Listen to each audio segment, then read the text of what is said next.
જેમના સ્મરણમાં ભાઈ હરુભાઈએ અને એમના પરિવારે આ ભંડારાનું આયોજન કર્યું, એ પૂજનીય આ બહેન અને બનેવી સાહેબ, એમની સમાધિઓને મારા પ્રણામ. અને આ ભંડારા નિમિત્તે જેમની હાજરી આપણા માટે આશીર્વાદ ગણાય એવા મંચ ઉપર બેઠેલા સંતો, મહંતો, મહામંડલેશ્વરો,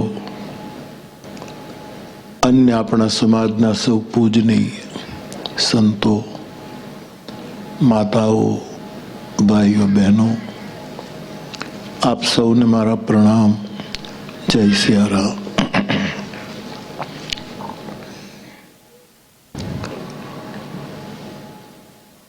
હમણાં જ એક ભંડારામાં હું જઈને આવ્યો. એ 3 વાગ્યાનો સમય હતો. હું કહેતો હતો કે સાધુ જેવું કોઈ ઉદાર ન હોય.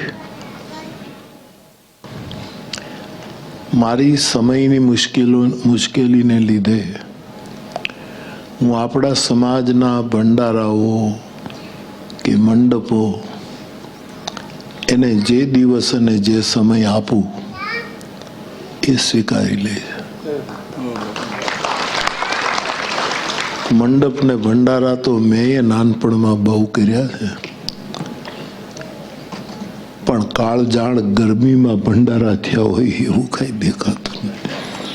પણ મને સગવડ કરી આપે છે મારો સમાજ, અને એને લીધે જ હું મારા સાધુને આંગણે આવી શકું છું. હરુ બાપુએ વાત કરી કે બાપુ ભંડારા. મેં કહ્યું બાપુ વ્યસ્તતા બહુ હોય, પણ આ દિવસે જ આપ રાખી લો તો 4 વાગે ત્યાં આવું. હજી પાછું એક ગારિયાધારમાં ભંડારો છે, એટલે અહીંથી હું ગારિયાધાર જઈશ. ટૂંકમાં આપણા સાધુ સમાજની આ ઉદારતા છે.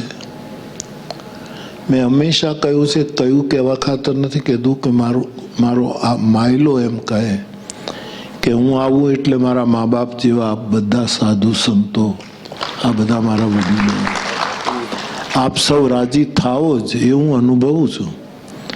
પણ આપ પણ એટલો વિશ્વાસ રાખજો કે હું આપણા પ્રસંગમાં આવીને હું બહુ રાજી થાઉં છું. કારણ કે પક્ષપાત સાધુને ન હોય, પણ છતાંય આ મારો સમાજ છે, આ મારો પરિવાર છે, એટલે મને આનંદ થાય છે. અને મેં બરાબર જોયું બાપુ કે દુનિયામાં જેટલા સમાજો હશે એ બધાએ વ્યાસપીઠનો લાભ લીધો છે. હજી મારા સાધુડાઓએ વ્યાસપીઠનો લાભ નથી. ઇધર ઘણા તો મને બારોબાર વેચી નાખે છે, હાવ ડીલ જ કરી નાખે છે. મને ખબર જ ન હોય કે હું તારે ઘરે બાપુની પધરામણી કરી નાખીશ અને તારે આટલું કરવાનું. પછી એણે જે કર્યું હોય એણે પછી એનું જે કર્યું હોય મારો હનુમાનજી જાણે. પણ આમ સીધો સોદો જ થઈ જતો હોય છે. એવાય મારા આટલા 60 વર્ષના અનુભવો છે. પણ સાધુ એટલે સાધુ બાપુ, એમાંય અમારો વૈષ્ણવ સાધુ, ત્રણેય પાકના અમારા સાધુ જે રામકૃષ્ણ શિવના ઉપાસકો, એનો મહિમા કંઈક જુદો છે. આપણે ત્યાં ઘણા ઋષિ મુનિઓ થયા.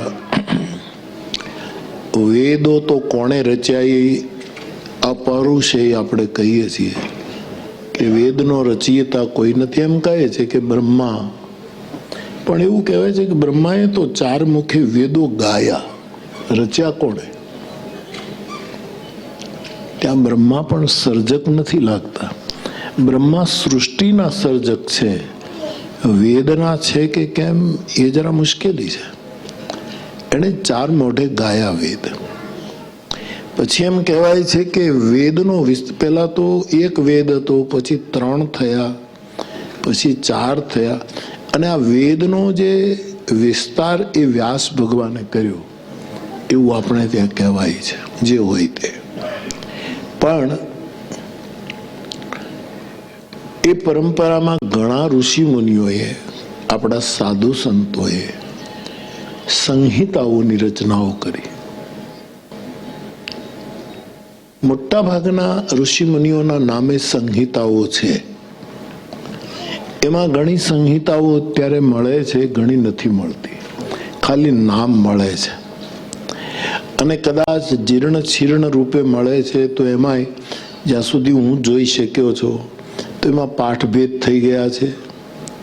અનેક વિદેશી આક્રમણો આપણા દેશ ઉપર થયા અને આપણી મૂળ ધરોહરને તોડવા માટે પ્રલોભનો આપી આપીને કહેવાતા પંડિતોને ફોડી ફોડીને અંદર બહુ ક્ષેપકો કરી દીધા કે જે આપણી સંસ્કૃતિને બદનામ કરે કે તમારા ગ્રંથોમાં તો આમ લખ્યું છે. એટલે ઘણા ગ્રંથો છે એમાં આવું બધું દેખાય છે. પણ એક સંહિતા છે શુક્ર સંહિતા.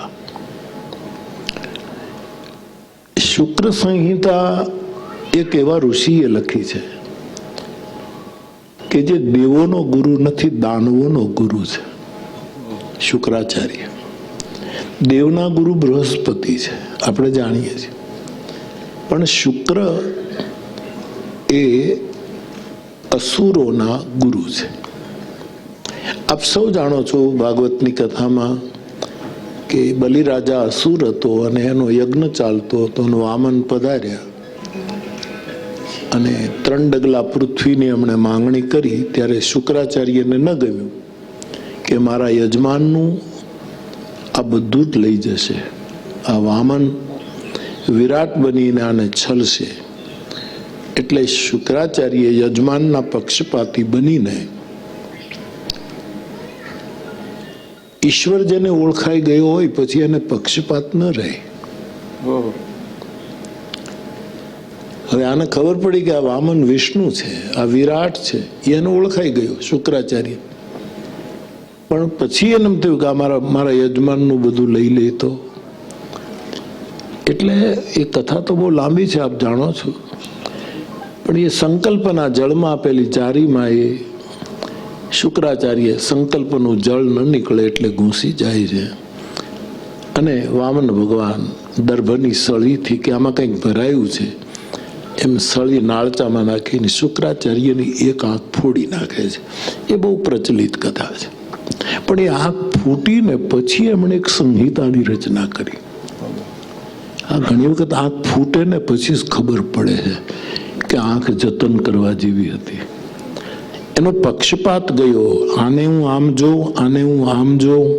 એ જે પક્ષપાત હતો એ ગયો ને એક દ્રષ્ટિ સર્જાણી. ત્યારે એણે શુક્ર સંહિતા લખી છે. એ પણ અત્યારે બહુ જ રેર, બહુ જ દુર્લભ છે, મળતી નથી. બહુ જૂની એક પ્રત મને મળી. મારે આપને કહેવું છે આપણા સાધુ સમાજને કે એ શુક્ર સંહિતા એક અસુરોનો ગુરુ, પક્ષપાતી ગુરુ.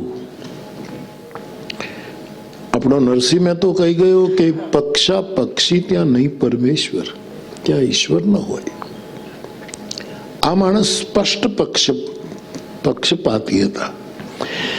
પણ એમને હરી ઓળખાયો, પછી એમની એક દ્રષ્ટિ થઈ અને પછી એમણે જે સંહિતા લખી એમાં એણે પહેલું પ્રકરણ સાધુનો મહિમા ગાયો. એને એમ થયું કે વિષ્ણુનો મહિમા ગાયા પછી કદાચ એટલો પવિત્ર નહીં થઈ શકું. આમાંથી મારે પવિત્ર થવું હોય તો મારે સાધુનો જ મહિમા ગાવો. આના ઉપરથી એક સાધુ તરીકે, તમારા બાળક તરીકે હું એવો અંદાજ કાઢું કે કેવો હશે સાધુનો મહિમા. કે એક અસુરને ઈચ્છા થાય કે પક્ષપાત જેવા પાપ આ બ્રાહ્મણ દેવતાઓ હેમાદ્રી સ્નાન કરાવે, યજ્ઞમાં બેસાડે ત્યારે એમાં બધા જ પાપનું પ્રાયશ્ચિત કરવું પડે. એમાં એક પાપ એ ગણવામાં આવે છે કે મેં પંક્તિ ભેદ કર્યો હોય, મેં પક્ષપાત કર્યો હોય, મેં આને આ આપ્યું હોય ને આને કંઈક બીજું પેલું કર્યું હોય, તો એ પંક્તિ ભેદ અને પક્ષપાતના પાપમાંથી હું મુક્ત થાઉં એવું કરવું પડે છે. હવે પક્ષપાતના પાપમાંથી મુક્ત થવાના તો ઘણા પ્રાયશ્ચિતો હશે, અને આ ગુરુ થયો છે એટલે એની પાસે વિદ્યા તો હશે, પણ આ માણસને કેમ એમ સૂઝ્યું કે મારા પાપમાંથી મુક્ત થવા માટે મારે સાધુઓની માટે કંઈક લખવું છે.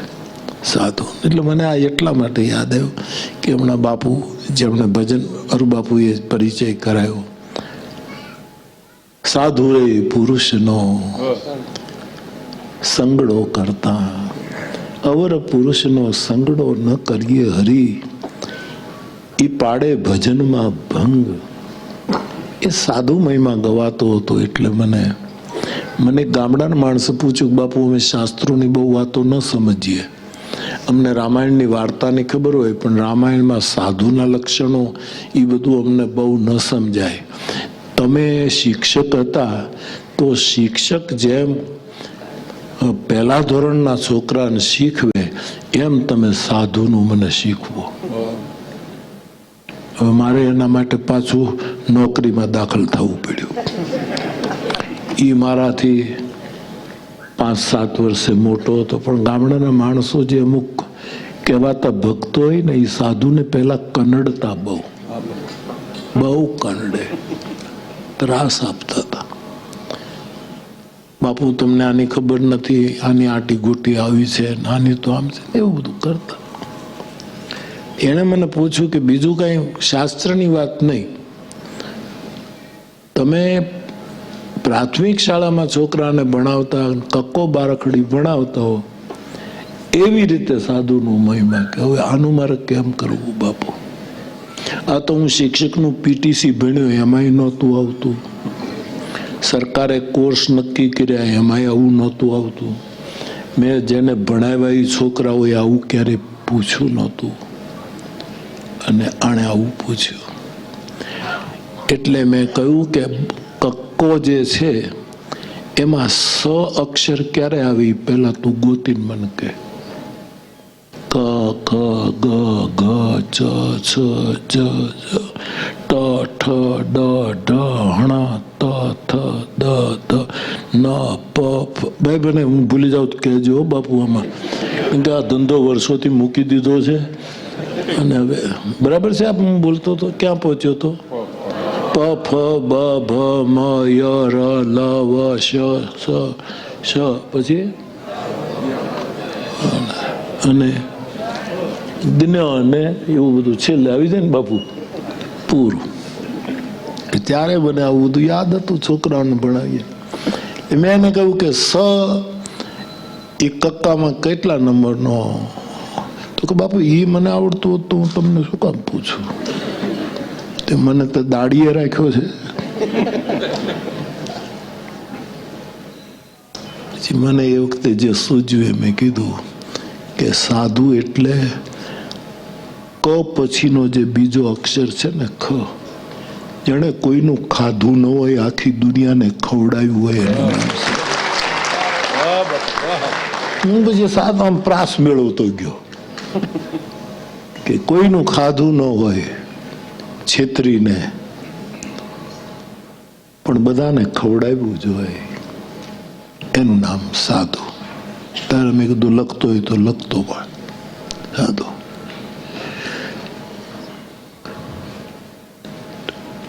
પછી મેં આમ આગળ વધ્યો કક્કામાં, તો ક, ખ, ગ, ઘ, ચ, છ, જ, જ, ટ, ટય અટક્યો બાપુ.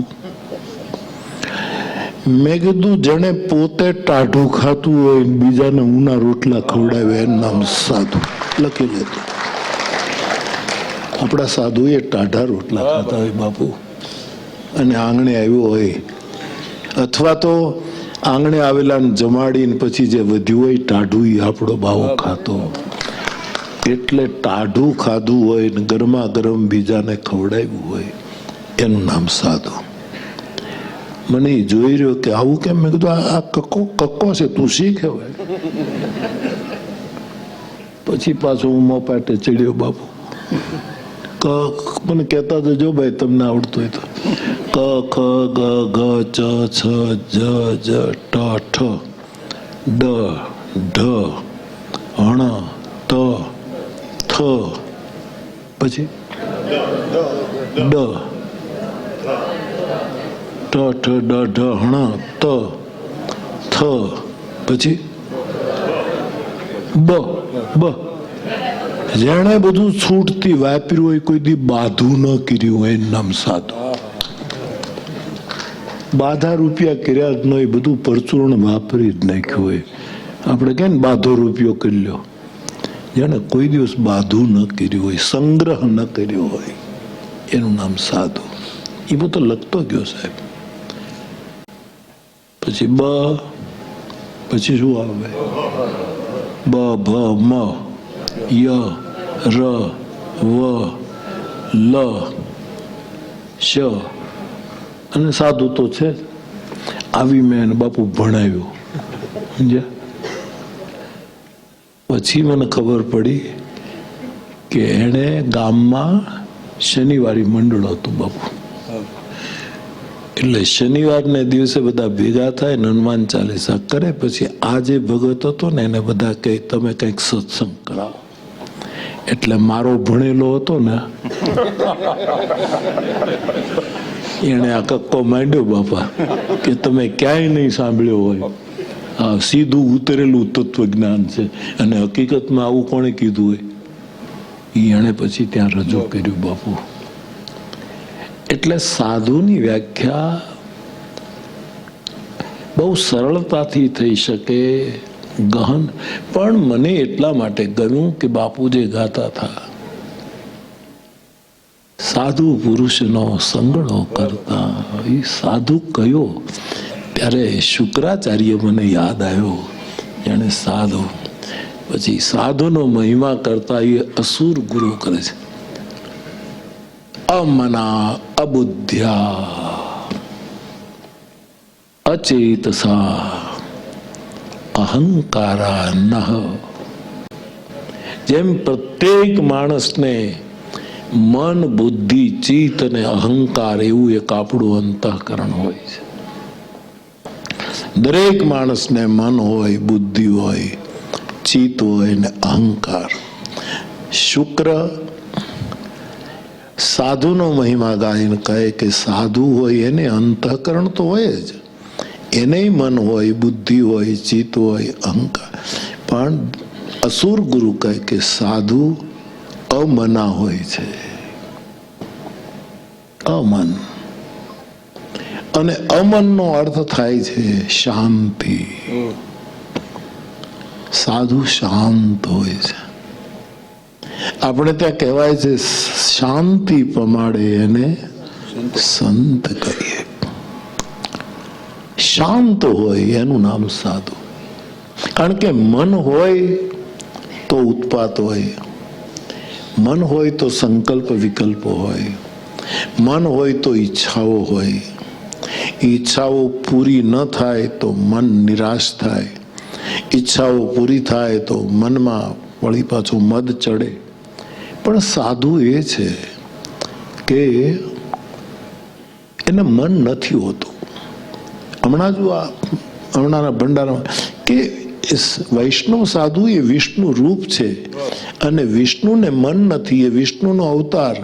ભગવાન કૃષ્ણ તો મહાવિષ્ણુ છે, પણ એનો અવતાર જ્યારે અવતાર પરંપરામાં આપણે વિષ્ણુનો અવતાર એને ગણીએ છીએ, ત્યારે ભગવાન કૃષ્ણને એમ થયું કે વ્રજવાસીઓને પ્રેમ રસનું દાન કરવા માટે હું મન વગરનો બ્રહ્મ છું. લાવ હવે મારે મનનો સ્વીકાર કરવો પડશે, કારણ કે મન વગર કંઈ થઈ શકે નહીં. અને તેથી ભગવાન સાક્ષી એમને કુટસ્થ તટસ્થ. ત્યારે મન, આમ પરમાત્માને મન નથી. એમ સાધુ છે ને એ વૈષ્ણવ સાધુ વૈષ્ણવ રૂપ છે, એને મન નથી હોતું. આપણે બોલવામાં બોલીએ વાત જુદી, પણ હું તો આપણી સમાધિઓને ધ્યાનમાં રાખીને બોલું છું કે આ સમાધિઓ જે હતી આપણી, એને મન નહોતું. આપણે શું કહીએ, મારું મન એમ થાય છે કે હું અમદાવાદ જઈ આવું, મારા મનને એમ થાય છે કે હવે હું ફલાણું કરું. સાધુને ક્યારે આવું થાય નહીં કે મારા મનને આમ થાય છે, મારા મનને આમ, કારણ કે મન જ નથી. બેરખાના મણકામાં મન એટલું લીન થયું હોય છે કે એને મન જેવું હોતું નથી. આ શુક્રાચાર્ય કહે છે, મોરારી બાપુ નથી કહેતા. મોરારી બાપુ કહે તો એમ થાય કે ભાઈ સાધુ એનો સમાજ છે એટલે એના સમાજના વખાણ કરે, તો મારા વાક્ય નથી. એને મારા વાક્ય નહીં એટલે પાછા મનુષ્યના નથી, આ અસુરના વાક્ય છે. મન ન હોય. અને તેથી ગમે તેવી ઘટના ઘટે તો એ સાધુને ઉત્પાત ન થાય.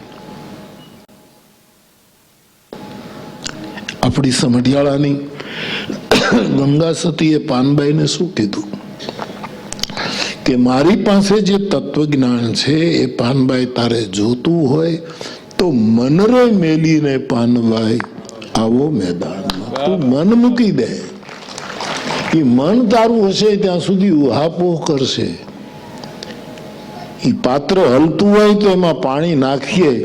કોઈને લકવા થયો હોય અથવા તો વૃદ્ધાવસ્થામાં કંપ હોય, એવી માડીના હાથમાં આપણે પાણી આપીએ તો એ પાણી છલકાયા જ કરે કે કઈ. એમ જેનું મન ડોલતું હોય એને કોઈ દિવસ તત્વજ્ઞાન આવતું નથી. એટલે ગંગા સતી કહે મન રે મૂકીને તમે આવો રે મેદાનમાં. એટલે સાધુને આપણને ખબર ન હોય એમ આપણી પાસે મન નથી હોતું. હવે તો આખો દેશકાળ ફેર્યો, સાધુને એક જ મન થાય કે ભગવાન સગવડ કરે મારી સમાધિઓની પાછળ ભંડારો કરું. આ સિવાય કઈ મન જ ન થાય બાપુ. કાં તો એને મન થાય કે મારી સમાધિઓની પાછળ લાવને મંડપ કરું, પછી એને એમ થાય કે તાહડાના લાણા કરું, પછી એમ થાય કે આના લાણા કરું. આમ એને મન થાય તો આવું થાય. સાધુને મન થાય તો એમ થાય કે લાવને રામકથા કરું. સાધુને મન થાય તો એમ થાય લાવને બે સંત વાણી ગાઉં. અને હું તો હાવ મૂળ વાત કરું. સાધુને મન થાય ને તેમ થાય કે લાવને હવારમાં તાંબડી લઈને ગલીએ ગલીએથી ભજલે રામનો નારો લગાવી દઉં, લોટ માંગે. બીજું આપણું મન જ કાંઈ ન થાય. અને મન જેની પાસે નથી, ચાહ ગઈ ચિંતા ગઈ મનવા બે પરવાહ. મન હોય તો ઈચ્છા હોય, મન હોય તો ચિંતા હોય, પણ જેને મન નથી એની ચાહ ગઈ, ચિંતા ગઈ, મનવા બે પરવાહ. जिसको कछु न चाहिए वो शहन के शाह, એ શાહો કે શાહ હોય. એટલે શુક્ર ભગવાન કહે છે કે સાધુને મન નથી હોતું. કાં તો એને થાય કે મન થાય છે કે લાવો ને કઈક વાપરું, લાવો ને હરિહર કરાવું, લાવો ને કઈ કામ કરું. આવું જ મન થાય. બીજું એને કહ્યું અબુદ્ધ્યા. સાધુ વિદ્વાન ન હોય બાપુ. સાધુ કોઈ વિદ્વાન ન હોય બાપુ. પંડિત તો હોય જ નહીં. દુનિયાભરની વિદ્વતા એની પાછળ જતી હોય, દુનિયાભરનું પાંડિત્ય એને ફેરા ફરતું હોય, પણ પોતે ન વિદ્વાન હોય ન પંડિત હોય.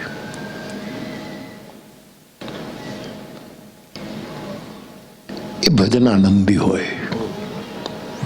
હવે જેને પાંડિત્ય નથી અને જેની પાસે વિદ્વતા નથી એને લોકો એમ જ કહે કે આ તો બુદ્ધિ નથી, આનામાં તો બુદ્ધિ નથી, આનામાં તો બુદ્ધિ નથી. હમણાં 1-2 દિવસથી એક જોક ફરે છે કે હિન્દુસ્તાનમાં કેટલા મૂર્ખા હતા એની ખબર પડી ગઈ. નહીતર મૂર્ખાને કેમ ગણવા? હિન્દુસ્તાનની 130 કરોડની વસ્તી હશે, એમાં મૂર્ખા કેટલા હશે એમાં એને ખબર પડી ગઈ. કે આટલા લોકો મત આપ્યા અને આટલા એ નથી આપ્યા, એમાં ખબર પડી ગઈ કે આ મૂર્ખાઓ છે એટલો, અથવા તો એવું કોઈ કે જુદી રીતે લખ્યું છે. ભણવું કેમ યાર? કઈ રીતે નક્કી કરવું?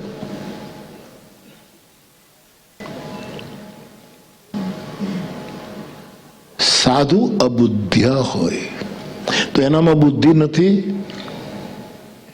કેમ ન હોય?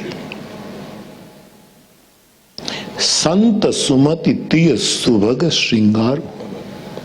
મારો તુલસી કહે રામાયણ શું છે? સંતની સદબુદ્ધિ રૂપી સ્ત્રીનો શણગાર છે. એમાં બુદ્ધિ નથી એમ કેમ હોય? પણ એ બુદ્ધિ પાંડિત્યમાં ન ગઈ, ખોટી વિદ્વતામાં ન ગઈ, કેવલ ભજનમાં વપરાણી હોય. રાવણને તમે શું કહેશો? રાવણ જેવો કોઈ પંડિત છે જગતમાં? કોઈ નથી. પણ રાવણ પાસે ભજન નથી. પંડિત આના જેવો કોઈ નહીં સાહેબ. એ તો દુનિયાના બધા વિદ્વાનોએ સ્વીકારવું પડે.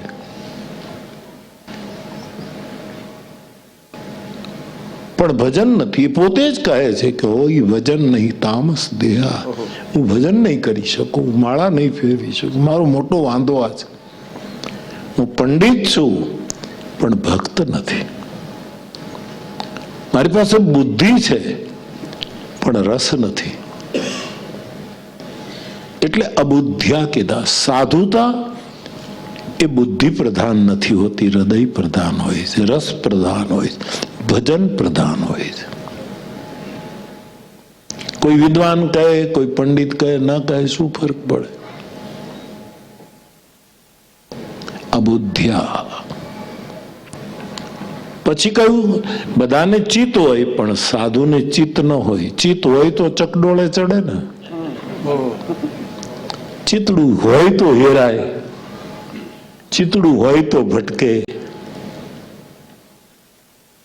ચિતડું હોય તો ચિતડું આપણું આપણે ત્યાં છોકરું હોય તો આપણું કયું ન કરે, પણ છોકરું જ ન હોય તો નથી કહેતા અમારું છોકરું કયું જ નથી કરતું. પણ હવે છે તો નથી કરતું, પણ હોય જ નહીં તો 14 ચિતડું કહ્યું ન કરે મારું, અને ઓચિતાનું મારે થઈ ગયું અજવાળું. સદગુરુએ તોડી નાખ્યું મારા વજરનું તાળું. સવો ભગત કહે ચિત્ત હોય તો ચકડોળે ચડે. ચિત્ત બહુ ચકડોળે ચડાવે. ચિત્ત પ્રજ્ઞતા હોય એની વાત જુદી છે, બાકી ચિત્ત બહુ ચકડોળે. કોઈ દિવસ ચકડોળમાં ન બેઠા હોય એની જે દશા થાય, પહેલી વખત બેસે ન બેઠા હોય મહેરબાની કરીને બેહતા નહીં. એ જે ચક્કર આવે અને પછી વધારે બે કરે ને પછી એને અભ્યાસ થઈ જાય. એટલે આપણે શું ને ચકડોળમાં બહુ બેઠા ને એટલે ચિત્તને અભ્યાસ થઈ ગયો, કઈ નડતું જ નથી ચક્કર આવતા, કઈ એક ટેવ પડી ગઈ. ચિત્ત હોય તો ચકડોળ. કોઈ સાધુ ને મારી સમાધિ વાળા, અત્યારે તો આપણો કળિયુગ છે બાપ, આપણે કેટલું કરી શકીએ એ આપણા માટે પ્રશ્ન છે, પણ સાધુનું ચિત્ત ચકડોળે ન ચડે, ખીલે બંધાઈ જાય.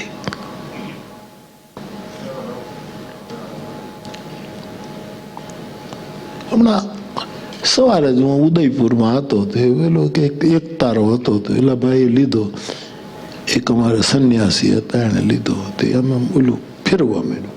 મેં કીધું આ સંન્યાસી છે, મહાત્મા છે, ઉત્તર પ્રદેશના છે, આ ભજનનો તંબુર છે, આના ગટા ચડાવતા અને આવડે નહીં, અને જોર દઈને આમ કર્યું, તાર તોડ નાખ્યો બાપુ.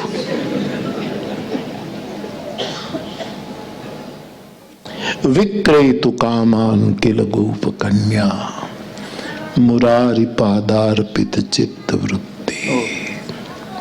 સાધુને એવું ચિત્ત હોય છે કે જે ચિત્ત કોઈ દિવસ ચકડોળે નડે છે. રામાયણનો એક શબ્દ છે દુચિત. સાધુ કોઈ દિવસ દુચિત ન હોય, એને ડબલ વિચાર ન આવે. તો શુક્રાચાર્ય કહે સાધુના મહિમા એને ચિત્ત નથી હોતો, અથવા તો ચિત્ત એને એવી જગ્યાએ મૂક્યું છે કે સુરક્ષિત છે. અને ચોથું લક્ષણ અહંકાર. સાધુને અહંકાર નથી હોતો. કદાચ અભિમાન હશે. અહંકાર બહુ ખરાબ છે, અભિમાન હજી થોડોક સારો છે. અભિમાન છે ને એ હોજું છે અને અહંકારી બહુ કાઠ છે. આ માધુ બાપુ બેઠો છે ને, ક્યાં બેઠો માધુ બાપુ?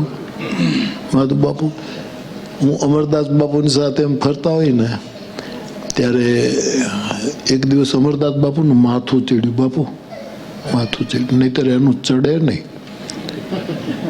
એવા રમૂજી હળવા ફળવા રહે ને એને કોઈ બહુ બીમારી ન આવે સાહેબ. જે મોઢા ચડાવીને જ બેઠો હોય ને એને રોગનો કોઈ પાર ન હોય. પણ હરેક વસ્તુને લાઈટ લે. અમરદાસ બાપુ તો આમ હળવા ફૂલ, બરાબર. મારા ઉપર તો બહુ લાગણી એટલે મેં સાથે રેકડ્યા. તે હું છે ને અમૃતાંજન રાખું, બા હંમેશા મારી સાથે રાખું.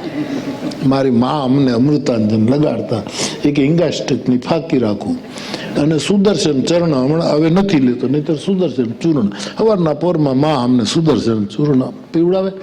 રાતે હિંગાષ્ટકની ફાંકી એટલે પચી જાય. માથું બાથું દુખતું તો અમૃત, આ 3 જ દવા. હજી હું ઈ જ દવા લઉં છું બાપુ. ઘણા સવારમાં નાસ્તો કરીને પછી લઉં, પછી કોઈક વિટામિનની ગોળી કે કંઈક એવું લેવું પડે તો વળી લઉં. બાકી મારે હિંગાષ્ટકની ગોળી હવે ફાંકી નથી આવતી, હવે ઓલી ટીકડીઓ આવે એ હું લઉં. ઘણા મને જમાડતા ને જોઈ રહે કે આ પડીકીમાં શું હશે. તારો જીવ હું કામ પડીકે બાંધે છે? પડીકી મારી છે, હિંગાષ્ટક મારું છે, તારો જીવ પડીકે હું કામ બંધાય છે મને ખબર નથી. તો બાપુને જરાક માથું તો મને એને ખબર કે બાપુ અમૃતાંજન તો લગાડો. મને કે ઈ બહુ સારું હો બાપુ, ટાઈગર બામ નથી ને. મેં કીધું નહીં. મેં કીધું કેમ? કે અમૃતાંજન હોજું છે, ટાઈગર બહુ કાઠ છે. અભિમાન થોડુંક સોજું છે પણ અહંકાર બહુ કાઠ છે બાપ.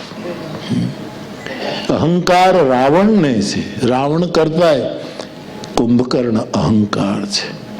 મોહ દશમૌલી તદભાત તદભાત તદભ્રાત અહંકાર. તુલસી કહે કુંભકર્ણ અહંકાર. અહંકાર ખાય બહુ, અહંકાર સૂતો રહે,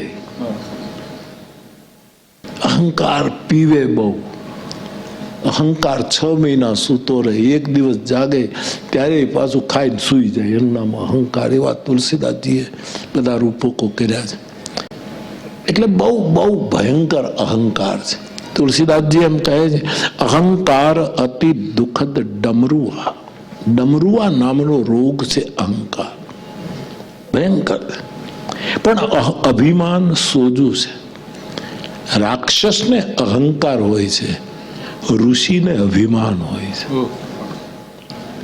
અને તેથી રામાયણનો એક ઋષિ એમ કહે છે, ઈશ્વરની પાસે માંગે છે કે અસ અભિમાન જાય જની ભોરે, मैं સેવક રઘુપતિ પતિ મોરે. હે પ્રભુ, તું આવ્યો છો તો મારામાંથી એવો અભિમાન ક્યારેય ન જવો જોઈએ કે રઘુપતિ મારો બાપ છે ને હું એનો સેવક છું.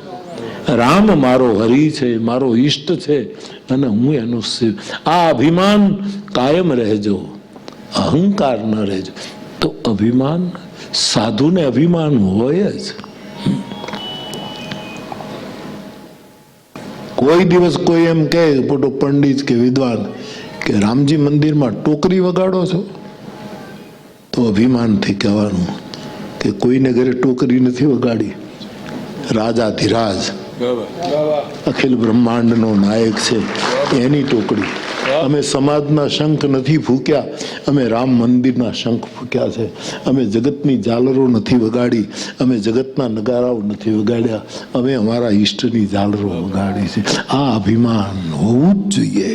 ટોકરી વગાડી છે એટલે ગુનો કર્યો એ તો હવે બધા બોલતા બંધ થયા છે. બાકી મને નહોતા કહેતા ઘણા, તમે લોટ માંગતા તો હું ન માંગુ, તારો બાપ માંગે. એક વખત મંગાવી તો જો, ખબર પડે તને. ગલીએ ગલીએ નીકળ, કેટલો અહંકાર છોડીએ ત્યારે કોકને દરવાજે જવાય છે. હું તો તારું આ વજુભાઈ વાળા હતા, હું યાદ કરું અત્યારે કર્ણાટકના ગવર્નર છે. હવે એ તો બહુ રમૂજી સાહેબ, વાતમાં રમૂજ, બહુ આનંદ લેરી માણસ. બીજું એનું રાજકીય ક્ષેત્ર જે હોય એમાં આપણે કઈ લેવા દેવા નહીં, પણ એ માણસ બેઠકનો માણસ, સમજ્યા. તેને એક પત્રકારે પૂછ્યું કે તમે તમારું જમીનનું આ તે જે કાંઈ તમે કરતા હો એ બધું તમારા દીકરાને હોંપેલું છે? તેણે કીધું મારા દીકરાને ન હોપું, તારા બાપાને હોપું. એ મારો દીકરો છે તે તો તું હાલી હું નીકળ્યો. આવો એને બહુ જવાબ સાચો હતો. સાધુને તુલસીની માળાનું અભિમાન હોવું જોઈએ. સાધુને પોતાના જાંજ મંજીરાનું દોકડનું અભિમાન હોવું જોઈએ. સાધુને પોતાના રામ સાગરનું અભિમાન હોવું જોઈએ.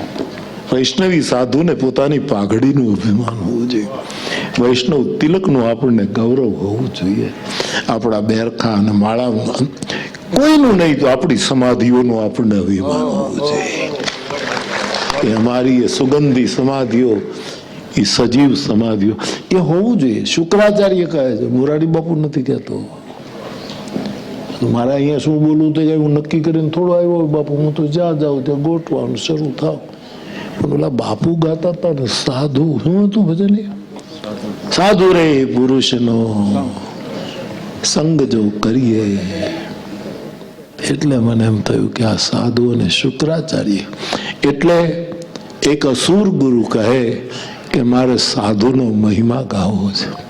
શેષ નારાયણ કહે તો સમજાય, સરસ્વતી સાધુનો મહિમા કહે તો સમજાય, વિધિ હરિહર કવિ અને પંડિતોની વાણી બોલે તો સમજ. પણ એક અસુરને ઈચ્છા થાય અને બાપ જ્યારે પક્ષપાત નીકળી જાય છે, બે આંખોને બદલે એક દ્રષ્ટિ થાય, ત્યારે સાધુ સમજાય છે, ત્યારે સાધુનો મહિમા ગાવાની ઈચ્છા થાય. એવો આપણો સાધુ સમાજ. ભલે અત્યારે દેશકાળ પ્રમાણે આપણે એ ભૂમિકાએ ન પણ હોઈએ, પણ આપણો અભિમાન એટલો તો હોય કે અમારી સમાધિઓ તો હતી જ એ ભૂમિકાએ, અને હજી અમારા ચોરાનો વંશ ગયો નથી સાહેબ. એટલા માટે સાધુ સમાજનો મહિમા ગજબ છે. મને સાધુઓના આપણા સમાજમાં જવાનો આનંદ થાય, અને તમે મને સગવડ કરી આપો છો કે બાપુ જે ટાઈમ આપો એ ટાઈમે. હા, કોઈ દિવસ ભંડારામાં મુહૂર્ત જોયા કોઈએ કે આ તિથિ રાખીએ? આપણે કોઈ તિથિ નડે નહીં, કોઈ દિવસ. નહીતર તમે બીજું બધું કરો. નાનામાં નાનો માણસો એને કાંઈ પણ તિથિ જોડાવ્યા વગર કરતો જ નથી. આપણે કઈ, અને મારે તો ભગવાનની દયા કે વેદના ભણેલા બ્રાહ્મણો પણ હું જે તિથિ આપું એ તિથિ પ્રતિષ્ઠા કરાવે, કારણ કે મને લઈ જવો હોય. બીજી તિથિમાં હું ફિટ ન થાઉં, મારી તિથિમાં ફિટ થવું જોઈએ.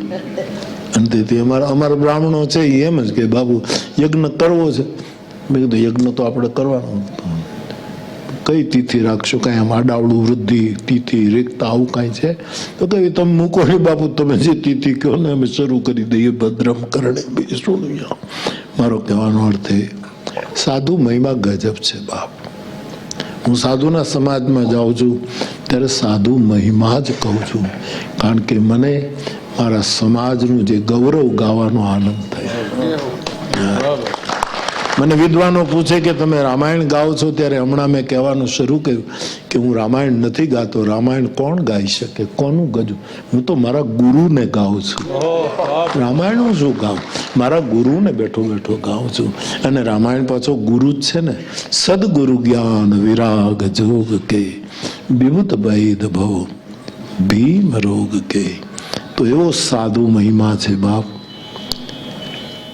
ભાગે રે મળ્યો છે અમને કોઈ એવા સાધુ રે પુરુષનો. શંકરાચાર્ય 3 વસ્તુ દુર્લભ કીધી. મનુષ્ય શરીર દુર્લભ, એમાંય માનવપણું દુર્લભ, પણ એમાંય મહાન પુરુષનો સંગ. જગદગુરુ શંકરાચાર્ય કહે એ અત્યંત દુર્લભ છે. એવા સાધુ સમાજનું, એવા સાધુનું ખોળિયું આપણને મળ્યું છે. અહીંયા મંચ ઉપર બેઠા છે, સૌની સાધના પદ્ધતિ જુદી છે, પણ સૌને સાધુનું બિરુદ પ્રાપ્ત થયું છે. આ સાધુના બિરુદનો મહિમા છે, અને જ્યારે સમજાય છે ત્યારે અસુરોને પણ એનો મહિમા ગાવો પડે છે. એવા સાધુ સમાજને મારા પ્રણામ. આપ સૌને મારા જય સિયારામ.